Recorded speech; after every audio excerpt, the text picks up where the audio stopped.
الحمد لله. الحمد لله وكفى وسلام على عباده الذين اصطفى. أما بعد فأعوذ بالله من الشيطان الرجيم. بسم الله الرحمن الرحيم. إن الله اصطفى آدم ونوحا وآل إبراهيم وآل عمران على العالمين ذرية بعضها من بعض والله سميع عليم. إذ قالت امرأة عمران رب إني نذرت لك ما في بطني محررا فتقبل مني إنك أنت السميع العليم.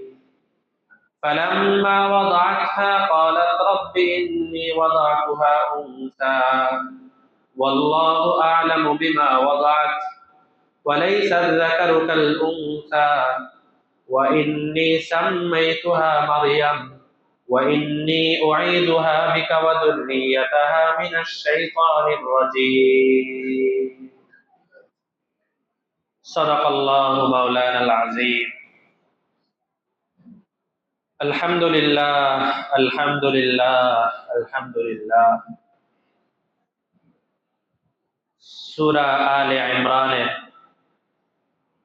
33, 34, 35 এবং 36 এই মোট 4 আয়াত আপনাদের সামনে তেলাওয়াত করেছি।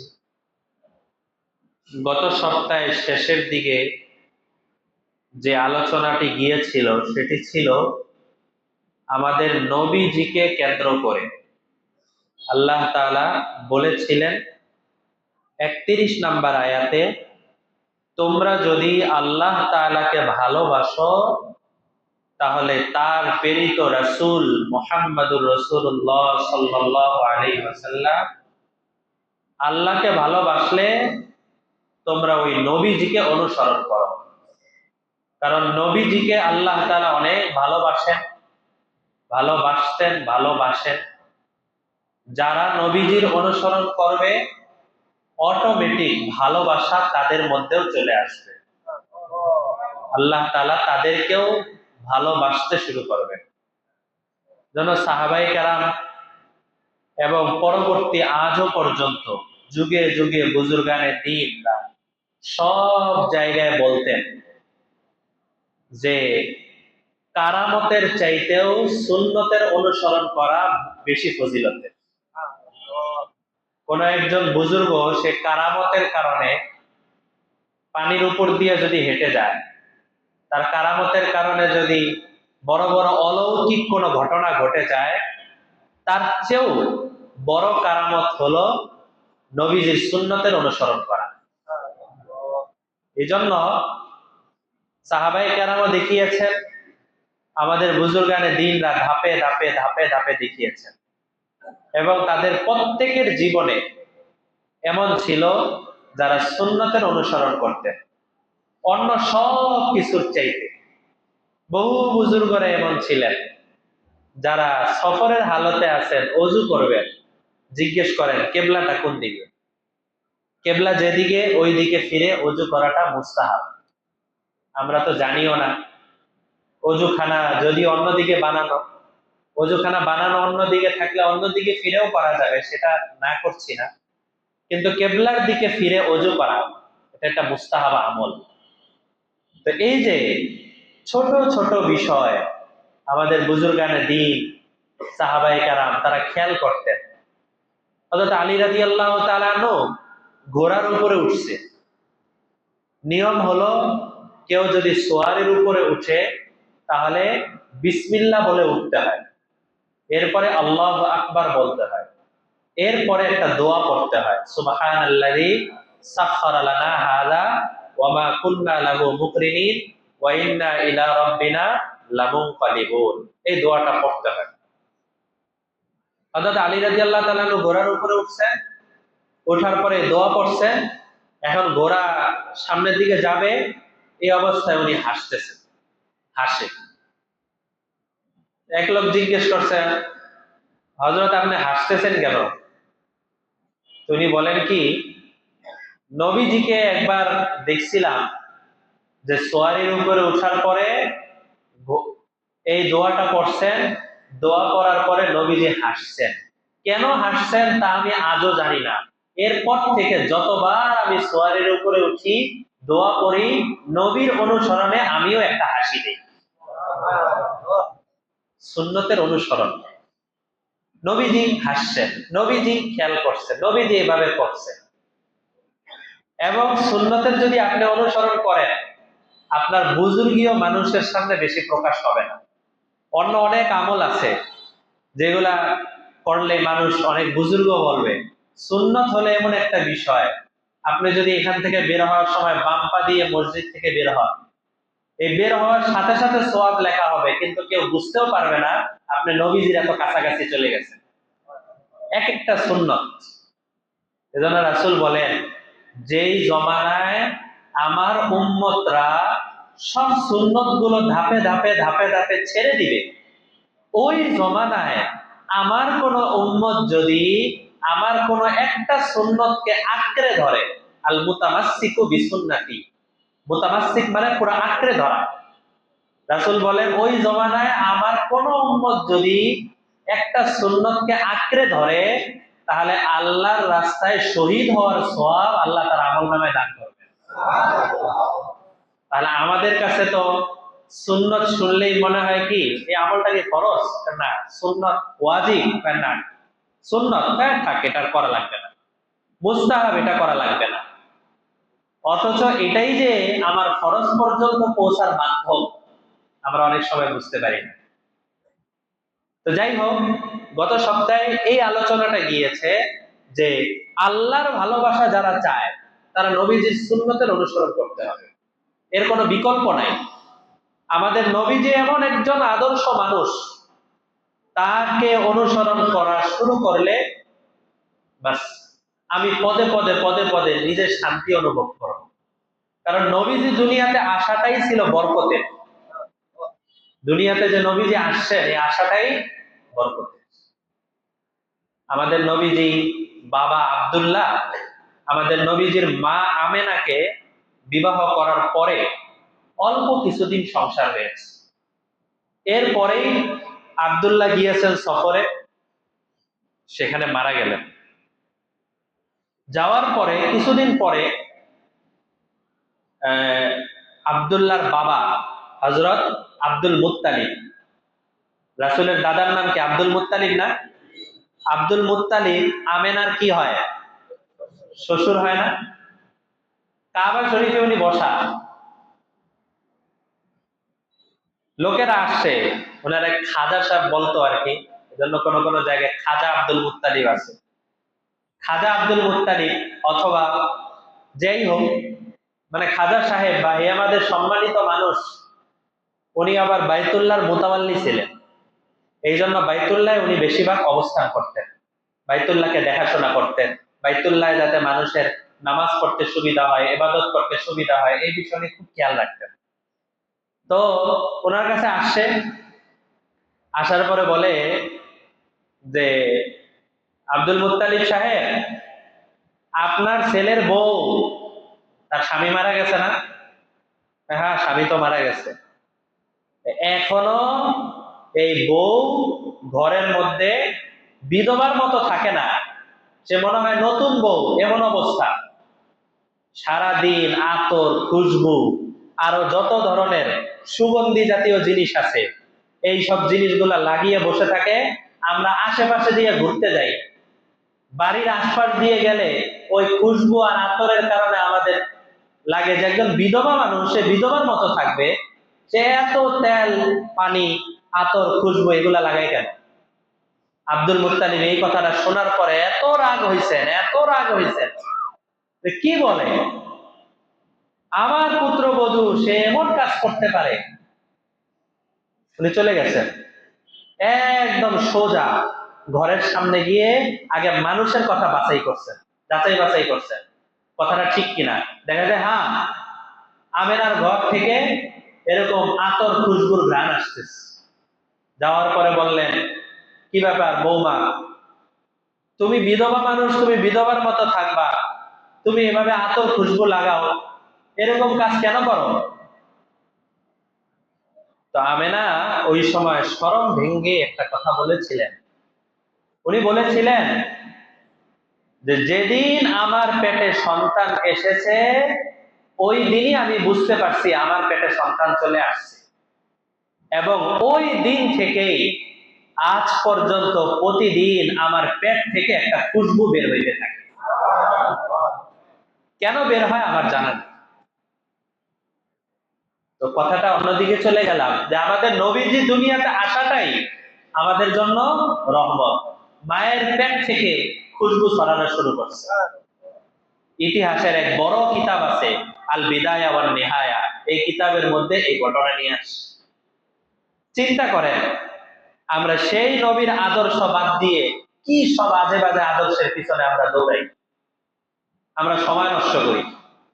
তো সেই নবীজির আদর্শ গত সপ্তাহে তাফসিরে গেছে, নবীজির আদর্শটাকে যদি আমরা আদর্শ বানাইতে পারি, তাহলে নবীজিকে যেহেতু আল্লাহ ভালোবাসেন, এই জন্য আল্লাহ তাআলা আমাদেরকেও ভালোবাসা শুরু করে দিলেন।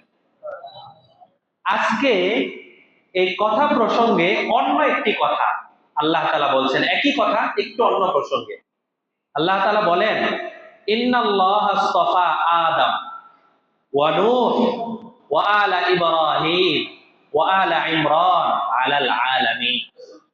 আল্লাহ তাআলা বলেন, শুধু নবীজি না, বরং আদম, নূহ, ইব্রাহিমের বংশধর এবং ইমরানের বংশধর। এই সূরার নাম কি? সূরা আলে ইমরান না? এই যে এই জন্য ইমরানের বংশধর। ইমরানের বংশধর কি? এই যে এক আয়াত পরেই আসবে।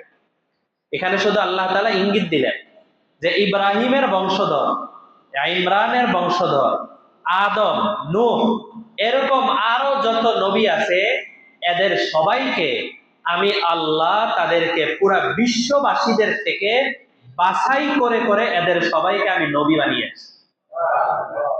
সুতরাং কোন নবীর কোন দোষ ধরা যাবে? সমালোচনা করা যাবে? যাবে না। এটা হারাম। নবীরা সবাই মাসুম ছিলেন। মাসুম মানে যাদেরকে আল্লাহ তাআলা নিজে গুনাহ থেকে বাঁচিয়ে রাখেন, নিজে গুনাহ থেকে বাঁচিয়ে রাখেন। আপনি অফিসে চাকরি করেন, আপনার একটু এলোমেলো করলে সেটা এক বিষয়, কিন্তু অফিসের বস যদি এলোমেলো করে, তাহলে তাকে দেখে দেখে সব কর্মীরাও এলোমেলো করবে না? তো নবীদেরকে আমাদের কাছে পাঠানোই হয়েছে আদর্শ হিসাবে। এখন ওনারাই যদি গুনাহের মধ্যে লিপ্ত থাকেন, তাহলে ওনাদের থেকে আমরা শিখবো কি? সুতরাং কেউ যদি বলে নবীদের দ্বারাও ভুল হয়, নবীরাও গুনাহ করছে, নবীরাও নাফরমান, আল্লাহ না করুক, এই ধরনের কথাবার্তা বলে, তারা মূলত নবীদেরকে দোষ দেয় না, পুরা ইসলাম ধর্মকে তারা দোষারোপ করে। কারণ নবীদেরকে যদি বলা হয় তাদের দোষের উপরে, তাদের চরিত্রের উপরে যদি কালি লাগানো যায়, কয়েকদিন পরে ওই এক কালি দেখবেন ইসলামের সব জায়গায় লাগাইতে থাকবে, এটা ভুল হয়েছে, এটা ভুল হয়েছে, এটা ভুল হয়েছে। এই জন্য এই জায়গায় রাস্তা পুরা বন্ধ। নবীদের কোনো দোষ নাই, ওনারা মাসুম ছিলেন। হ্যাঁ, নবীর যারা সাহাবী আছে তাদের দ্বারা ভুল প্রকাশ হয়েছে, তারা ভুল করে ফেলছেন, কিন্তু তাদের ভুলের মাত্রা যতটুকু ছিল তার চাইতে তওবার দরজা আরো বেশি ছিল। ভুল যদি করছেন 1%, তওবা করছেন 50%। একটা কবিরা গুনাহ করছেন অথবা একটা কোনো ভুল হয়ে গেছে, এমন ভাবে তওবা করেছেন যে ওই তওবার কারণে নবীজি তাদের ব্যাপারে, আল্লাহ তাআলা তাদের ব্যাপারে কোরআনের মধ্যে সবাইকে, একদম সবাইকে, সাহাবায়ে কেরাম যারা আছেন সবাইকে আল্লাহ তাআলা বলেছেন এরা সবাই নিঃসন্দেহে জান্নাতি। সুতরাং জান্নাতি মানুষের যদি ভুল থাকেও এটা নিয়ে সমালোচনা করে আমি আর আপনি নিজের কাঁধে গুনাহের বোঝা ভারী করার কোনো দরকার আছে? তাহলে এই জন্য নবীদেরও কোনো সমালোচনা করা যাবে না, সাহাবায়ে কেরামেরও কোনো সমালোচনা করা যাবে না। এটা পরিষ্কার জানা থাকা ভালো। তো এই জায়গায় আল্লাহ তাআলা বলেন যে আদম, নূহ, ইব্রাহিম, ইমরানের বংশধর, এদের সবাইকে আমি বাছাই করে করে এদেরকে নবী বানিয়েছি। এবং এই বাছাইটা, এটা কিন্তু শুধু নবীদের ক্ষেত্রে না, 22 পারায় আছে। আল্লাহ তাআলা বলেন এই বাছাইটা শুধু নবীদের ক্ষেত্রে না, যুগে যুগে যুগে যুগে আমার বান্দাদের মধ্য থেকেও আমি আমার প্রিয় বানানোর জন্য, আমার কাছে আনার জন্য আমার বান্দাদের থেকেও আমি কিছু কিছু বান্দাদেরকে বাছাই করতে থাকি। এই বাছাইয়ের একটা প্রমাণ হলো আল্লাহ তাআলা 22 পারায় বলেন, একটা বড় প্রমাণ হলো যেই বান্দাকে কোরআন হাদিসের সহি বুঝটা আমি দিয়ে দিব, মনে করে নাও ওই বান্দাকে আমি হেদায়েতের জন্য বাছাই করে দিই। আল্লাহর বাছাইয়ের মধ্যে যদি আমরা পড়ে যেতে পারি, আমাদের চেয়ে সৌভাগ্যবান আর কেউ হতে পারে না। আর অনেক দৌড়াদৌড়ি করলাম, অনেক কিছু করলাম, আল্লাহর বাছাইয়ের মধ্যে পড়লাম না। স্বচক্ষে এরকম কত মানুষ দেখছি যারা উলামায়ে কেরামের বয়ান শুনছেন, যাওয়ার পরে চোখে পানি আসছে, ভালো লাগছে, কান্নাকাটি করছেন, দাড়ি রেখে দিছেন, পাঞ্জাবি ধরেছেন, 1 মাস 2 মাস 5 মাস 6 মাস পরে আবার দাড়ি দড়ি শেভ করে আবার আগের মতো হয়ে গেছে। এমন হয় না অনেক সময়? আল্লাহর বাছাইয়ের মধ্যে পড়েনি। এই জন্য পাকিস্তানে এক বুজুর্গ ছিলেন হযরত আব্দুল্লাহ আরিফি রহমতুল্লাহ আলাইহি। উনি বারবার আল্লাহর কাছে দোয়া করতেন। উনার যারা শাগিরেদ আছে, ছাত্র আছে, তারা সরাসরি বলেন, এখনো আছেন জীবিত, তারাও বলেন যে আমরা উনাকে দেখতাম বারবার বলে, আল্লাহ আপনার যে নির্বাচিত বাছাই আছে ওই বাছাইয়ের মধ্যে আমার নামটাও লেখায় দেন, আমার নামটাও লিখে দেন। কারণ 2-1 দিন নামাজ পড়া সহজ, 2-1 দিন ইবাদতের উপরে ওঠা সহজ, এই ইবাদতকে শয়তানের সাথে মোকাবেলা করতে করতে মৃত্যু পর্যন্ত কন্টিনিউ করাটা কঠিন। শয়তান এমন ভাবে ধরতে থাকে, এত সুরতে ধোঁকা দিতে থাকে যে ওই ধোঁকার কারণে টিকে থাকা মুশকিল। এই জন্য এই জায়গায় আল্লাহ তাআলা বলেন যে আমি আমার এইসব বান্দাদেরকে এমন ভাবে বাছাই করছি। দেখেন আল্লাহ বলেন যুররিয়াতাম বাযুহা মিন বাস, এদের বাছাইটা এত সুন্দর ছিল যে এরা নিজেরা তো বাছাই হইছে, এদের সন্তানাদিদেরকে পর্যন্ত, বংশধর পর্যন্ত যুগে যুগে আমার নির্বাচিত বাছাইয়ের বান্দার মধ্যে তাদের সন্তানাদিরাও ছিল।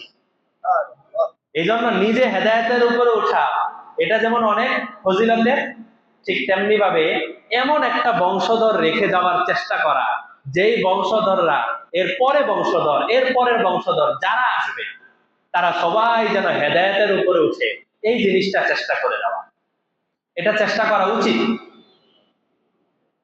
গতকালকে একজন আলেমের সাথে কথা হচ্ছিল, উনি ওমরা করে আসছেন কিছুদিন আগে, এখন আবার কি এক সিস্টেম বা আমি আগে শুনি না, ইদানিং শুরু হয়েছে হয়তো, ওমরা যে হয়তো 25-30 হাজার টাকা বাড়িয়ে দিলে মিশরে সফর করিয়ে একসাথে ঘুরিয়ে আনে। তো মিশরে তো হযরত মুসা আলাইহিস সালাম, নীল নদ, লোহিত সাগর, ইসলামের অনেক ইতিহাস মিশরে আছে। তো উনি মিশরেও ঘুরে আসছেন। উনি বললেন একজন বড় ইমাম ছিলেন আবুল লাইস, উনি ওনার কবরের সামনে গেছেন, যাওয়ার পরে কবর জিয়ারত করছেন। জিয়ারত করার পরে এক লোক এসে ওনাকে মেহমানদারির জন্য নিয়ে গেছে। এই ইমাম অনেক আগে, প্রায় 1000 বছর হবে বা তারও আগে হবে। তো তার জিয়ারত করার পরে একজন নিয়ে গেল ভিতরে, একটু মেহমানদারি করালো, বললো যে ওই দেশি খাবার দাবার, কিছু খাবার দাবার খাইলাম। তো জিজ্ঞেস করলাম যে এত সুন্দর আপনারা মেহমানদারি করেন, পরে ওনারা বলতেছেন যে আপনি কি ওনার কিতাবাদি পড়েন নাই? উনি কিতাবের মধ্যে লিখে গেছেন, আমার জীবনে যত সম্পত্তি আছে এই সমস্ত সম্পত্তি আমি আল্লাহর রাস্তায় ওয়াকফ করে দিয়ে গেলাম, যারা দূর দূরান্ত থেকে আমার কবর জিয়ারত করার জন্য আসবে তাদেরকে যেন আমার সম্পত্তি থেকে কিছু মেহমানদারি করা হয়। তো উনি তো মারা গেছেন 1000 বছর আগে, সম্পত্তি তো শেষ, কিন্তু ওই যে ওনার ওসিয়ত, সেই ওসিয়তের কারণে বংশধর পরম্পরায় চলতে চলতে এখন পর্যন্ত সেই মেহমানদারির দ্বারা চালু আছে। এই যে যুররিয়াতাম বাযুহা মিন বাস, বংশকে বংশ, ধাপে ধাপে আমার ছেলে, আমার নাতি, আমার পরের জন যারা আছেন সবাই এমন ভাবে একটা বংশ যদি রেখে যাওয়া যায়, তাহলে দেখা যাবে যারাই এরপরে আসতে থাকবে তারাই পূর্বপুরুষের জন্য দোয়া করবে। আপনি আপনার দাদার জন্য হয়তো দোয়া করেন না, কিন্তু ভালো বংশধর রেখে যেতে পারলে আপনার দাদা কেন, আপনার নাতির ঘরের পুতিরাও আপনার নাম ধরে দোয়া করবে। ভালো বংশধর রেখে যেতে পারলে। ভালো বংশধর যদি রেখে যাওয়া না যায়, ভালো বংশধর বলতে আমি দুনিয়াবি ভালো বংশ বোঝাচ্ছি না, নেক বংশ, তারা দাদা কেন তার উপরে যারা আছে তাদের সবার নাম নিয়ে দোয়া করবে, এটা নিয়ম। তো আল্লাহ তাআলা এই জিনিসটা এই দুই আয়াতের মধ্যে বুঝালেন। তো যেহেতু এখানে ইমরানের বংশধরের কথা আল্লাহ তাআলা বলেছেন, এখন আল্লাহ তাআলা আলোচনা শুরু করছেন। আমরা যেহেতু সূরা আলে ইমরানের তাফসীর যেদিন শুরু করেছি, ওই দিনই বলেছিলাম সূরা আলে ইমরানকে আলে ইমরান কেন বলা হয়, কারণ এখানে ইমরানের পরিবার নিয়ে কিছু আলোচনা হয়েছে। সেই আলোচনাটাই যে এখান থেকে শুরু। ইয ক্বালাত ইমরাআতু ইমরান রব্বি ইন্নী নাযারতু লাকা মা ফী বাতনি মুহাররারান ফাতাকাব্বাল মিন্নী। ইমরান একজন পুরুষ ছিলেন, তার বিবি ইমরান আর আরেকজন নবী হযরত জাকারিয়া আলাইহিস সালাম, এই দুইজন নবী ছিলেন, ইমরান আর জাকারিয়া আলাইহিস সালাম এই দুইজন ছিলেন পরস্পর ভাইরা ভাই, আর তাদের স্ত্রীরা ছিলেন আপন বোন। তো ইমরানের বিবি উনি একদিন আল্লাহর কাছে দোয়া করলেন। কি দোয়া করছেন? রব্বি ইন্নী নাযারতু লাকা মা ফী বাতনি, বাতনুন মানে পেট, হে আল্লাহ আমার পেটের মধ্যে এখন যে সন্তান আসছে, এই সন্তানকে আমি আপনার রাস্তার জন্য, অর্থাৎ বাইতুল মুকাদ্দাস ওই সময় ছিল, বাইতুল মুকাদ্দাসের জন্য আমি আমার এই সন্তানকে ওয়াকফ করে দিলাম। মান্নত করলেন উনি যে আমার সন্তানকে আমি বাইতুল মুকাদ্দাসের জন্য ওয়াকফ করে দিলাম। সন্তান এরপরে নাতিপুতি যারা আছে তাদেরকেও যদি ওয়াকফ করে দেওয়া হয়, তো এইভাবে ওয়াকফ করে দেওয়া হয়েছে। উনি ওয়াকফ করে দিয়েছেন যে আমার এই সন্তানকে আমি বাইতুল মুকাদ্দাসের খিদমতের জন্য ওয়াকফ করে দিলাম। ওয়াকফ সম্পত্তি যদি রেখে যাওয়া যায়, প্রত্যেকেরই ওয়াকফ সম্পত্তি রেখে যাওয়া গেলে মারা যাওয়ার পরে বুঝে আসবে যে আমার অন্য সব সম্পত্তি এক পাশে, আমার আসল সম্পত্তি হলো এই ওয়াকফ করা সম্পত্তি, আমার দান করা সম্পত্তি। যেমন আপনারা সারা সপ্তাহ ব্যবসা বাণিজ্য করেন, চাকরি বাকরি করেন, শুক্রবার দিন আসার পরে আধা ঘন্টা 1 ঘন্টার জন্য আপনারা সবাই এখানে বসে যান, মারা যাওয়ার পরে বুঝে আসবে পুরা সপ্তাহ যেগুলা ওগুলা সব মানুষের জন্য, আমার জন্য যেই সময়টা এটা হলো আসার পরের আধা ঘন্টা সময়, এটাই আমার পরকালে কাজে আসবে। যেই সময়টা আমি নামাজে কাজে লাগাচ্ছি ওই সময়টাই আমার কাজে আসবে, যেই সময়টা আমি তেলাওয়াতে কাজে লাগাচ্ছি ওইটাই আমার কাজে লাগবে, এটাই আমার আসল সময়। তো ওয়াকফ করা সম্পত্তি এটা যদি রেখে দেওয়া যায় তাহলে তো অনেক ভালো। 1 কাঠা পারেন, 2 কাঠা পারেন, আরো বেশি পারেন, যার সাথে যার যতটুকু সামর্থ্য আছে, যতটুকু ক্ষমতা আছে, বেশি থেকে বেশি যদি ওয়াকফ করে রেখে দেওয়া যায়, কবরস্থানের জন্য ওয়াকফ হতে পারে, মসজিদের জন্য ওয়াকফ হতে পারে, মাদ্রাসার জন্য ওয়াকফ হতে পারে। এইভাবে ওয়াকফ করে গেলে দেখা যাবে যে মারা যাওয়ার পরে এই জিনিসগুলো আমার সওয়াবের কারণ হবে, এগুলো আমার নাজাতের ওসিলা হবে, এটা একটা বড় ইবাদত। তো যাই হোক, উনি এভাবে দোয়া করলেন, আল্লাহ রব্বি ইন্নী নাযারতু লাকা মা ফি বাতনি, আমার পেটের মধ্যে যে সন্তান আছে এই সন্তানকে মুহাররারা আপনার বাইতুল মুকাদ্দাসের জন্য আমি ওয়াকফ করে দিলাম। ফাতাকাব্বাল মিন্নি, হে আল্লাহ আপনি দয়া করে আমার এই সন্তানকে কবুল করে নেন। ইন্নাকা আনতাস সামিউল আলিম, নিশ্চয়ই আপনি সর্বশ্রোতা এবং সর্বজ্ঞ। ফালাম্মা ওয়াযাআতহা, এবার উনি তো মোটামুটি নিশ্চিত এই সন্তান জন্ম হলেই তাকে আমি বাইতুল মুকাদ্দাসের খিদমতে পাঠিয়ে দিই। বাকি অনেক সময় এমন হয় না, একটা ঘটনা অনেক দিন ধরে ঘটে আসছে, ঘটনার শেষে গিয়ে এমন একটা প্যাচ লেগে যায় যেটা সমাধান কি আর মাথায় আসে না, সব বিষয় মাথায় থাকে না। এমন হইতে পারে না? উনার মাথায় ছিল আমার গর্ভের সন্তান ছেলে, মেয়ে হইতে পারে, আমার গর্ভের সন্তান মেয়ে হতে পারে, এটা ওনার মাথায় ছিল না। এটা হতেই পারে, কারো কারো অবস্থা এমন হতেই পারে, মান্যত করার সময় খেয়াল ছিল না। তো ফালাম্মা ওয়াযাআতহা, উনি যখন গর্ভপাত করলেন, দুনিয়াতে চলে আসলো ওনার সন্তান, ক্বালাত রব্বি ইন্নী ওয়াদাতুহা উনসা, হে আল্লাহ, আমি যে সন্তান দুনিয়াতে আসলো, আমি তো দেখতে পাচ্ছি এই সন্তান হলো মহিলা সন্তান, মেয়ে সন্তান। তা আমি তো মান্যত করছি হলো বাইতুল মুকাদ্দাসের জন্য, তো মসজিদের জন্য মহিলা মেয়ে সন্তান মান্যত করলাম, এটা তো মান্যত কিভাবে পুরা হবে? হয়তো প্যাঁচ লেগে গেল না? ছেলেকে যদি ওয়াকফ করে দেওয়া হয়, যে ছেলেকে মসজিদের জন্য দিয়ে দিলাম, সে মসজিদের খেদমত করতে থাকবে, এটা ঠিক আছে। কিন্তু মেয়েকে যদি মসজিদের জন্য দেওয়া হয়, তাহলে তো এটা মসজিদের হুরমত নষ্ট হবে, মসজিদের যে পবিত্রতা আছে এই পবিত্রতা নষ্ট হবে। দেখছেন, এটা আমাদের জমানার কথা না, কিন্তু আমাদের নবী যে আসারও কত বছর আগে, সেই হযরত জাকারিয়া আলাইহিস সালামের জমানার কথা। আর এখন বহু জায়গায় এমন শুরু হয়ে গেছে, মহিলাদের জন্য মসজিদে আসার ব্যবস্থা শুরু হয়ে গেছে। আমাদের দেশে শুরু হয়েছে না? আগে কিন্তু ছিল না। একটা হলো মহিলাদের জন্য আমি সফরে হালতে আছে, তারা যেন নামাজ পড়তে পারে এটার ব্যবস্থা রাখলাম, এটা একটা বিষয়। আরেকটা হলো একেবারে বারান্দা বা জায়গা করে দেওয়া। এটা তো নবীজি সাল্লাল্লাহু আলাইহি সাল্লাম জীবিত থাকতে মসজিদে নববীতে নবীজি এটা করেন নাই, তাহলে আমার কেন এটা আলাদা ব্যবস্থা রাখতে হবে? হ্যাঁ, যারা হারামাইন শরীফানে যায় তাদের ক্ষেত্রে মাসালা ভিন্ন, কিন্তু দেশের মধ্যে নবীজির পরিষ্কার হাদিস যে একজন মহিলা জামাতে নামাজ পড়ার চাইতে, একজন মহিলা মসজিদে নামাজ পড়ার চাইতে সে ঘরে নামাজ পড়লে আল্লাহ তাআলা তার উপরে আরো বেশি খুশি হন। মহিলারা মসজিদে আসা, তাদেরকে মসজিদে আসার জন্য উৎসাহিত করা, এটা কিন্তু একটা নব্য ফিতনা, যা আপনাদের কাছে ভালো নাও লাগতে পারে, কিন্তু এটাই বাস্তব। পর্দার বিধান নাজিল হওয়ার আগে কিছু হাদিস আছে, সেই হাদিসগুলো নিয়ে এসে, যে হাদিসগুলো রহিত মানসুখ, সেগুলো নিয়ে এসে মহিলাদের জন্য মসজিদ শুরু হয়ে গেছে। আর কোন কোন জায়গাতে এমন আছে পর্দা কুশিদার বালাও নেই, পর্দা কুশিদার প্রতিও খেয়াল রাখে না। একসাথে পুরুষরাও বের হচ্ছে, মহিলারাও বের হচ্ছে, পুরুষরাও ঢুকছে, মহিলারাও ঢুকছে, এরকম কত জায়গায় যে আছে। ঈদের নামাজ মহিলাদের জন্য শুরু হয়ে গেছে। আমাদের গ্রামের বাড়িতে যে মসজিদে নামাজ ছোটকালে গ্রামের বাড়িতে ঈদ করলে পড়তাম, সেখানে গিয়ে দেখি আলাদা বড় করে জায়গা বানানো। কি ব্যাপার?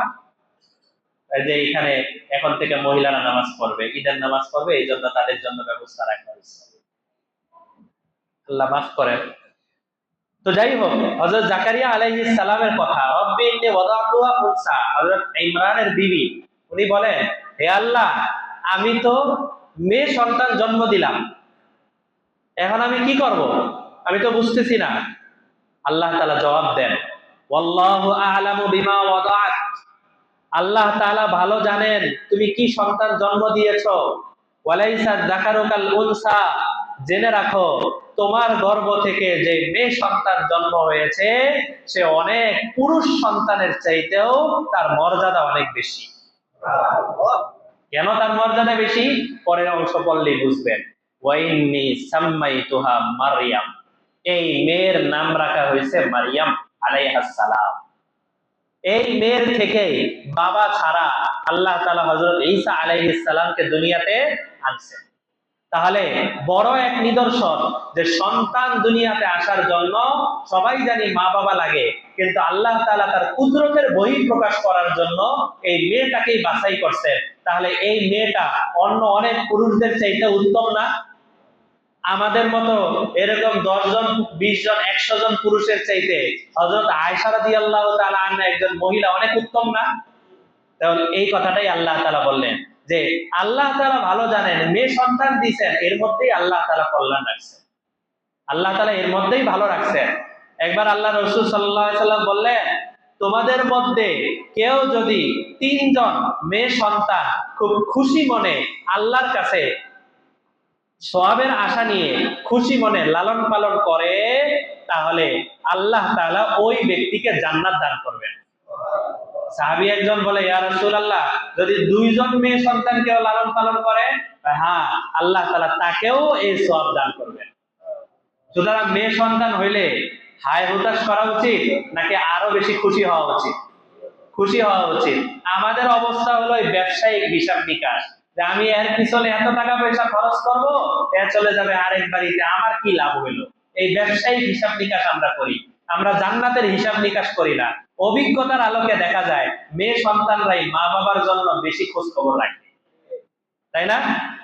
তাহলে এই যে মেয়ে সন্তান হইলে তার প্রতি আরো বেশি খেয়াল রাখা, তার প্রতি খুশি হওয়া, এবং জাহিলি যুগে যেরকম অবস্থা ছিল যে মেয়ে সন্তান হইলেই মানুষের মন খারাপ লাগতো, ভালো লাগতো না, এমন অবস্থা যেন কোনোভাবেই আমাদের মধ্যে না আসে। স্ত্রী গর্ভবতী আছেন, ছেলে হইলেও আলহামদুলিল্লাহ, মেয়ে হইলেও আলহামদুলিল্লাহ।